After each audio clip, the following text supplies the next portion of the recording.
So from the word itself, external, meaning kung ikaw yung system, anything na tumutulak sa'yo, no?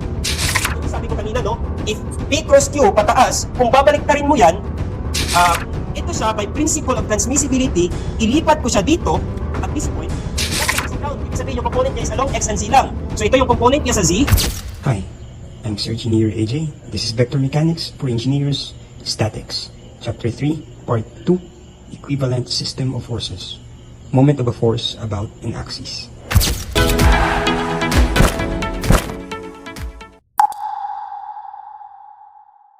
So let's have the Part 2 ng Chapter 3 natin. So ito yung coverage natin dito o yung content ng Part 2 ng Chapter 3 natin is yung scalar products at saka yung couples natin. So last time we discussed about vector products, no? That is just the cross product of two vectors. And then in-apply natin siya sa sa moment about a point, no? Now ngayon, tingnan na naman natin yung another mathematical na tool natin para mag-solve ng another moment na naman, no? So kung kanina moment about a point, ngayon is moment about a line, no? So for example, meron ka ditong axis, no? Naglagay ka ng force doon, no? Iikot siya along this axis, no? Kanina point, so pwede yung force mo ganito, ganito, ayan. Pero dito, yung natin, yung rotation natin is constricted lang or limited lang along the axis, no? So ayan lang. So yung mathematical tool na kailangan natin to before tayo mag-proceed sa application is yung tinatawag natin na scalar product, no? So kung last time, yung ginamit natin vector product and that is sine, di ba? We have PQ sine theta. Ngayon naman, we have scalar product, no? Para siyang kabaliktaran lang ng natin, vector product, no? So anong meron dito? From the word itself, scalar. Scalar meaning magnitude only. Scalar product, para siyang kabaliktaran yung sa natin sa vector product. Kung sa vector product natin, we have two vectors. If we cross product or vector product, yung dalawang vectors, yung result niya is a vector. Dito, kung i-dot product natin yung dalawang vector, the result is scalar. Kaya siya tinawag na scalar product, no? So since this is a vector, yung P natin and Q natin is a vector, pwede natin to siyang i-expand, no? So we have here PXI plus PYJ plus PZK. That product of QXI plus QYJ plus QZK. So ayan. So dito pwede din natin ma-apply yung distributive rule, no? Or distributive property. So i-distribute lang natin to. Now sir, ang tanong, kung sa cross product, I cross I is 0, ano naman ang I cross I dot I? Ha? No? So we have here I dot I. Diba that is just the magnitude of P and magnitude of Q i-multiply. Ano yung magnitude ng I? 1. Times ano yung magnitude nito? Times 1. And then, diba cosine? No? Cosine angle in between. Ano yung angle in between ng dalawang I na parallel? 0 kasi parallel sila, no? Wala silang angle. So cosine 0 is, okay, magiging 1 to. So therefore, I dot I is just 1. The same as J dot J, 1, and K dot K, 1. Okay? Okay. So, ayan lang. So ito magiging 0. Ay, magiging 0, I mean 1. Ito magiging 1. So any other that product ng mga unit vectors that is equal to 0. No? So magiging 0. So we have PXI times QYJ, 0. So basically, ito siya, para ma-simplify natin to, that is just simply PX. So PXI times QXI. We have PXQX lang, no? Plus PYQY plus PZQZ. So basically, yan lang, no? P dot Q natin. Okay, very simple, no? Ano pa lang yan? We have ito. Oops. Erase natin dito. So ayan, ito yung na-derive natin kanina. Ito yung mga sabi ko. And then ano yung mga properties na pwede ma-apply dito? We have, okay, pwede tayong distributive, no? Yung ginawa natin kanina, nag-distribute tayo pwede din tayo commutative. Sa vector, hindi, di ba? Vector product. Dito sa scalar, pwede. Kasi yung ano naman niya, value niya is scalar, no? 2 times 3 is 6. Then 3 times 2, 6 pa rin. So, pwede natin yung baliktarin, no? Commutative. How about associative? Hindi na natin ma-apply yan, no? So, bakit hindi ma-apply? No? Kasi we have a vector, dot product sa vector, ano yung result? Scalar. Then scalar, dot product mo sa vector. Hindi na, no? So, ayan, hindi pwede yung associative natin, no? Let's try to, to apply this one. Ano yung mga application na pwede nating paggamitan ng dot product? So, we have a dot product here, no? Scalar product natin, ito yung formula natin. And then, another form nito is ito, okay? So, two applications. One here is the angle formed by two given vector, no? So, if we have a formula na ito, makukuha daw natin yung angle formed by two given vectors. May vector na papunta doon, may vector na papunta doon. Gusto mong kunin kung ano yung angle in between nila. So, ano yung gagawin mo? From the formula itself, ano yung gagawin? Cosine theta is equal to P dot Q na mga vectors divided by the, hindi magnitude to, the product of the magnitude ng P and Q, no? So, ayan lang. Yung notation kasi sa book, minsan, nababago, no? Di ba, yung notation natin dito, this is magnitude. Then ngayon, naging product na naman ng Q at saka P, no? So, ayan lang. So, kung i-transpose ko to, magiging theta is equal to cosine inverse. So, ayan, nakuha na natin the angle in between itong theta, no? Now, how about ito? Second application ng scalar product, we have the projection of a vector on a given axis, no? So we have here a vector P and the vector Q here. Isang application niya daw is makukuha niya yung projection ng P dito sa Q natin, no? So parang kung magbibigay ka ng light dito, yung shadow niya along sa Q natin, no? Makukuha natin, sabihin natin this length here, ito siya is length OA, no? Napaka-OA. No? So, ayan. So, paano natin yan makukuha?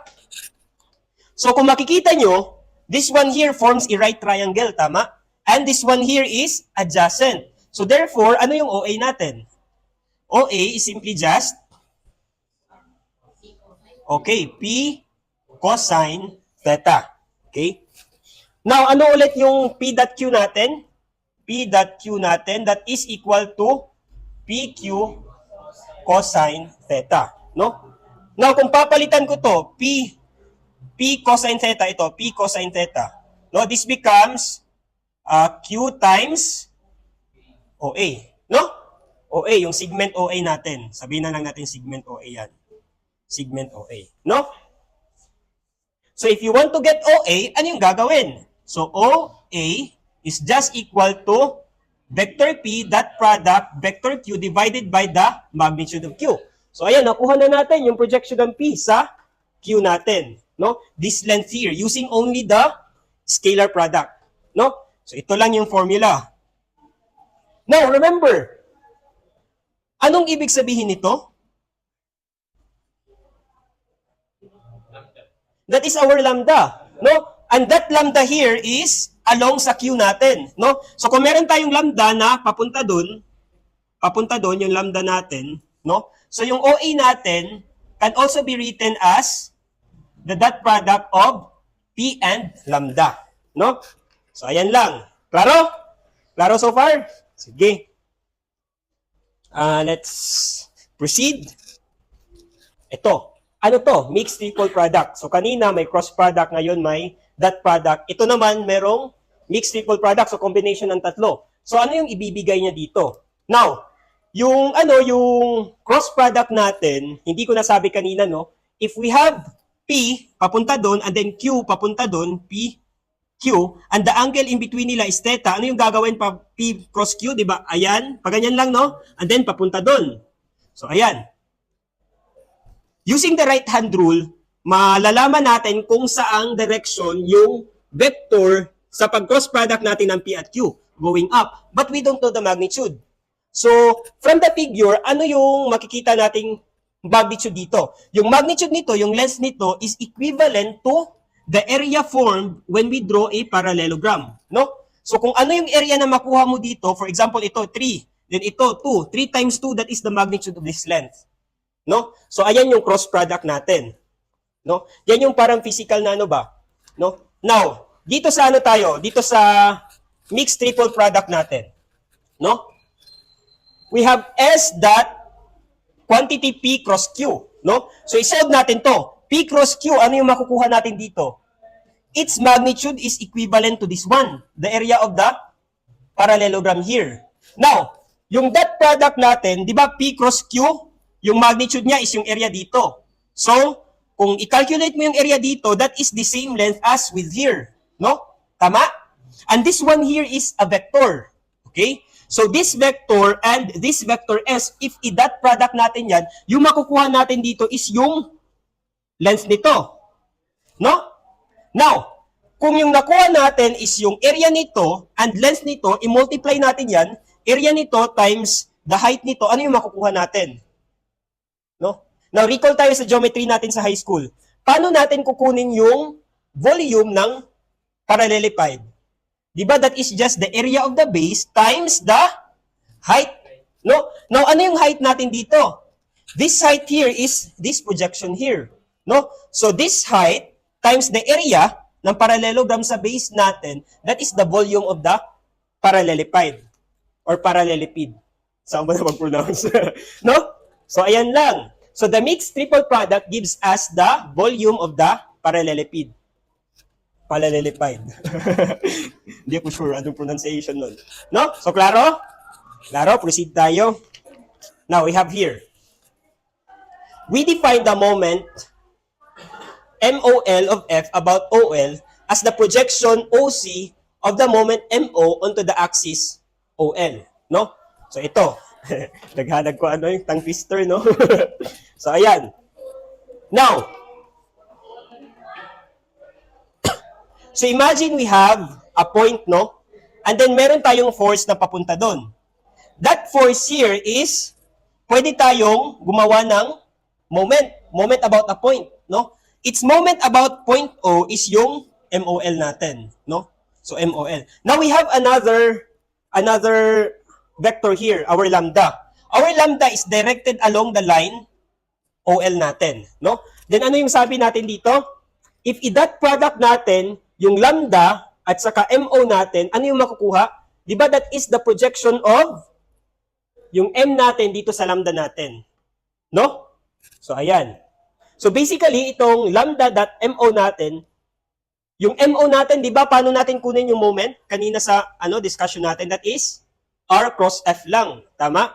No? So kung expand natin to, lambda.m is just equal to lambda dot the cross product of R at saka F. No? So ito yung equation natin if we want to know the moment about the line. A line.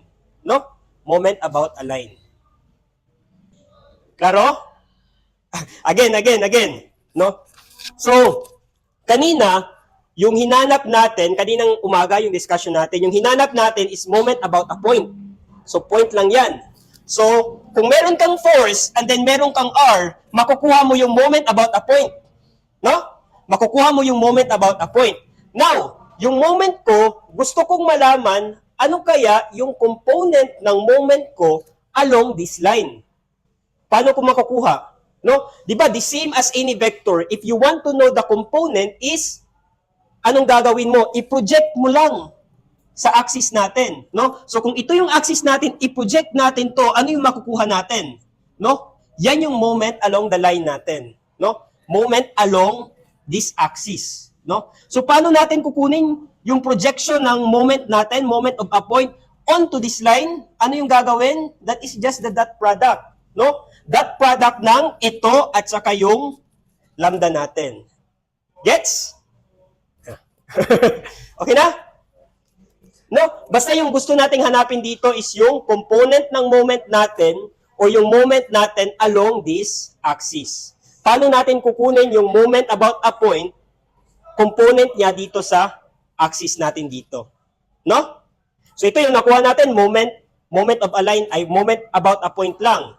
Now, kung gusto mong kunin yung component ng moment about a point dito sa bagong line na OL, ano yung gagawin mo? i-dot product mo lang yung MO at saka lambda natin.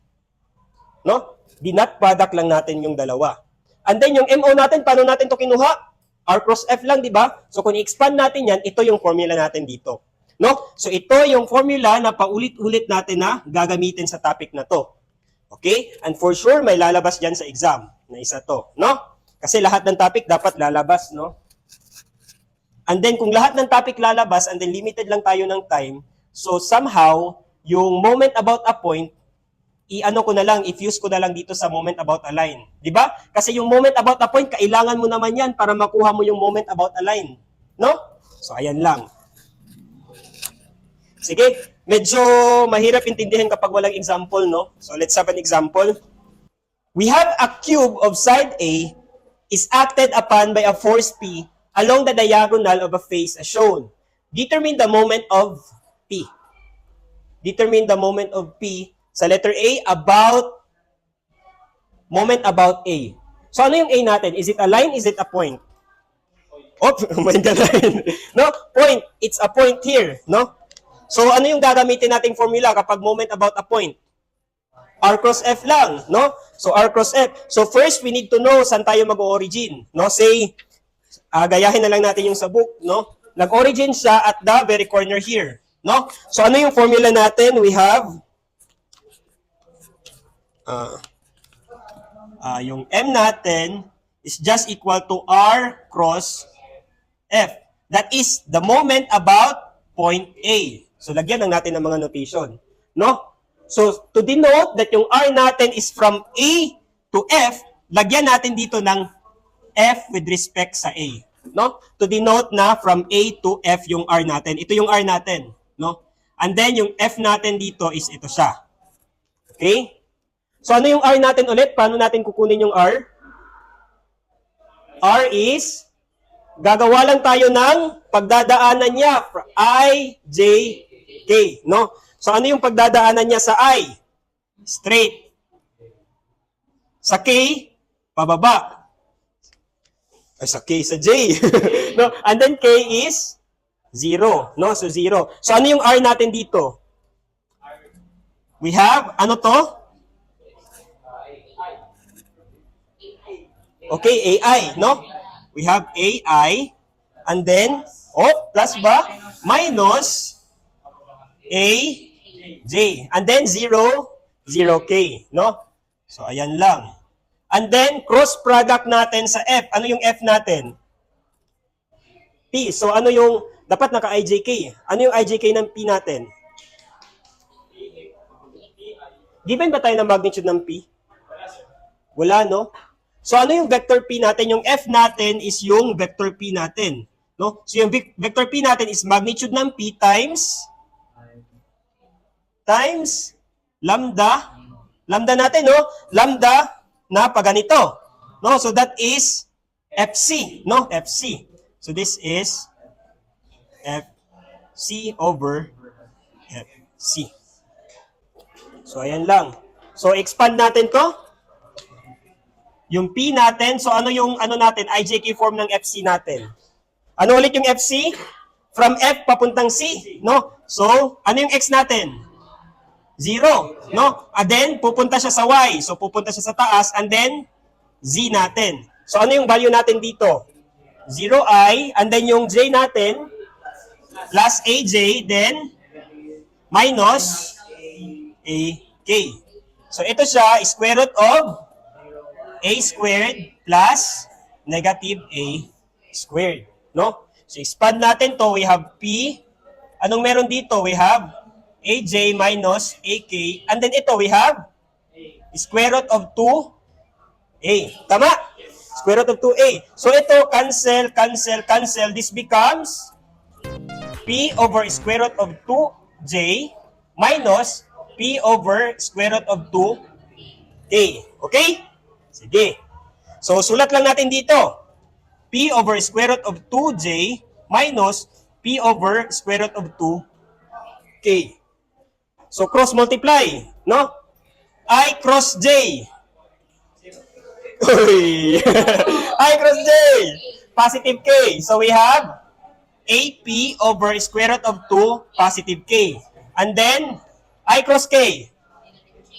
I cross K, negative, times negative, positive, AP over square root of 2, J ba? O, J. So, ito na naman.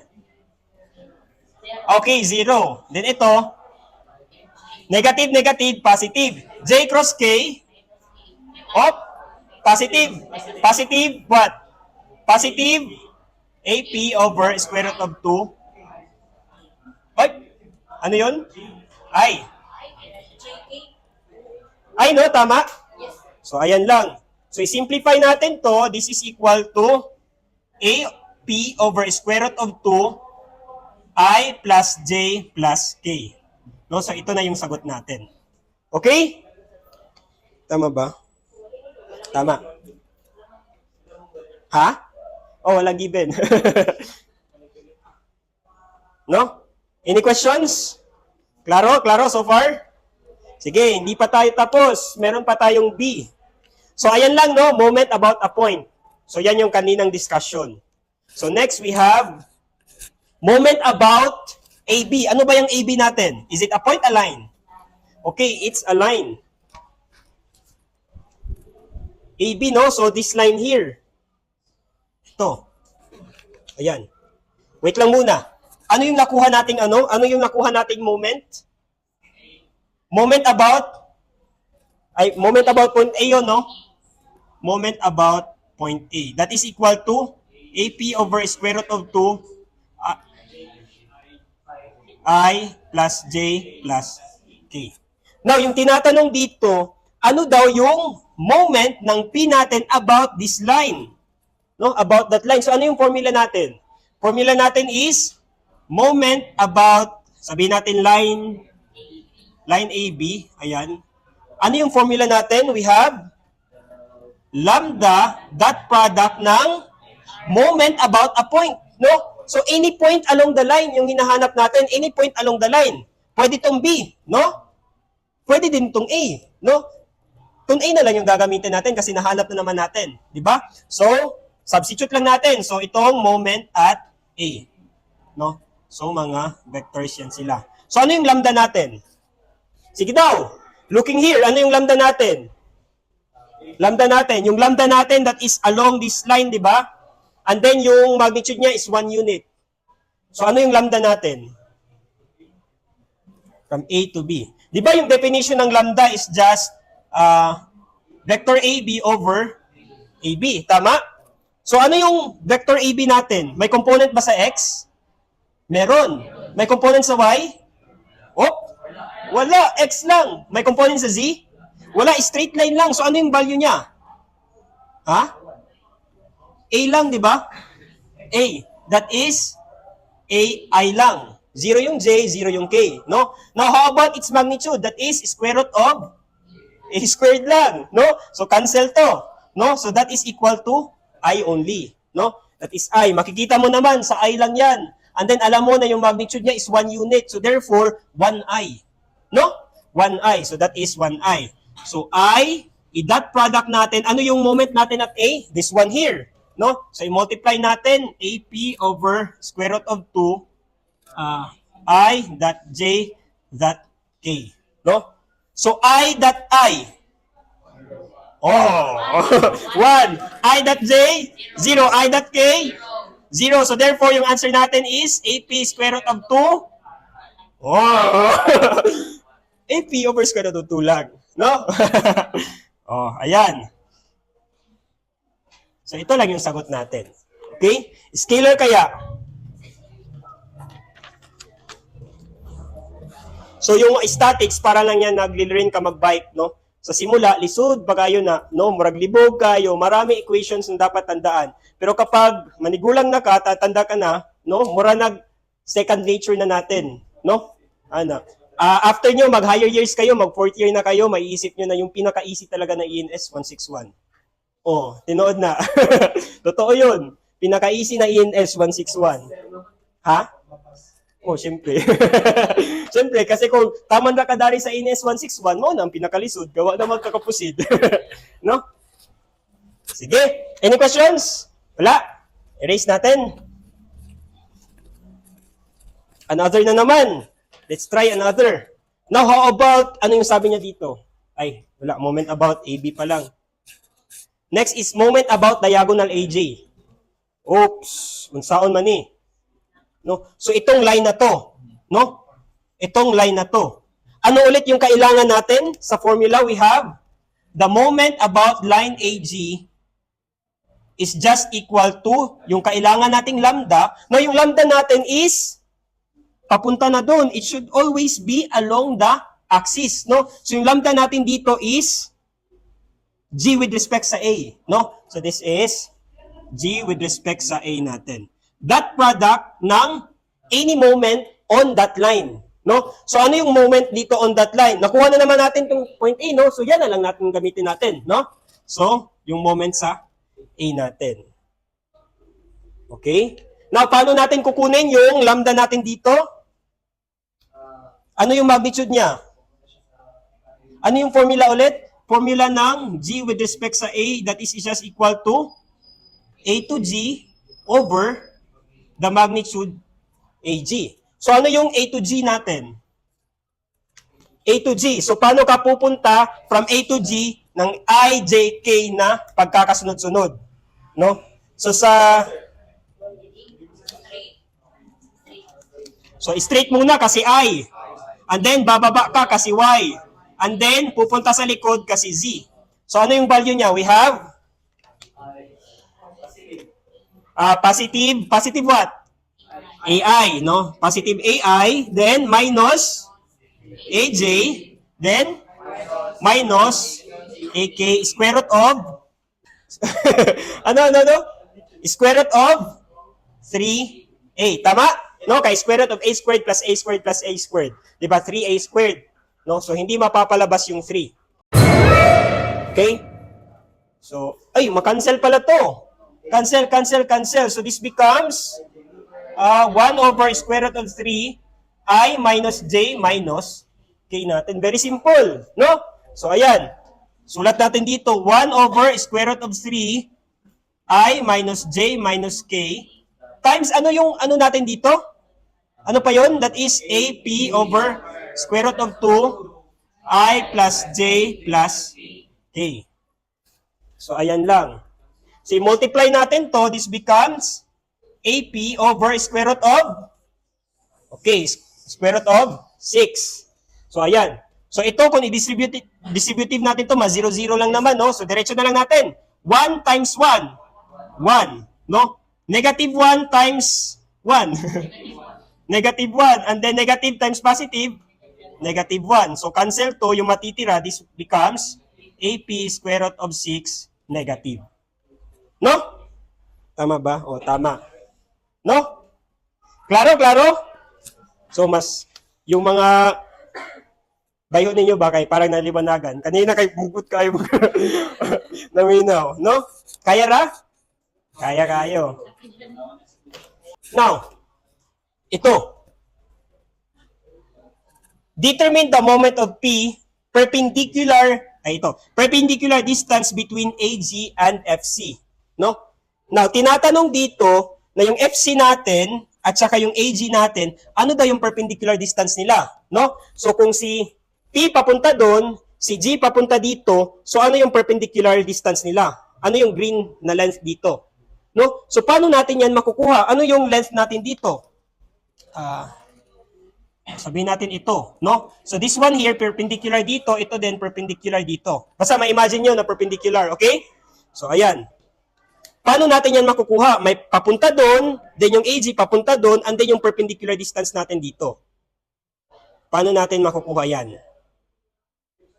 Any idea? Now, tingin kayo dito. This one here is a force. Tama? Ito force, ito siya, distance. Tama? Force times distance is moment. Moment about ano to? Line. So, ito siya is just a moment about a line. No? So, therefore, yung force natin na ito, P, multiplied by the distance is just equal sa moment about a line na nakuha natin kanina. No? So, ano yung nakuha natin kaninang line? Ay, moment? Okay, negative, ano yun? AP over square root of 6, no? So yung f natin dito is itong p, no? So palitan lang natin to. So cancel, yung d natin is simply just negative a over square root of 6. Okay? So ayan lang, very simple, no? Kuha lang yun, imagine. No? Sige.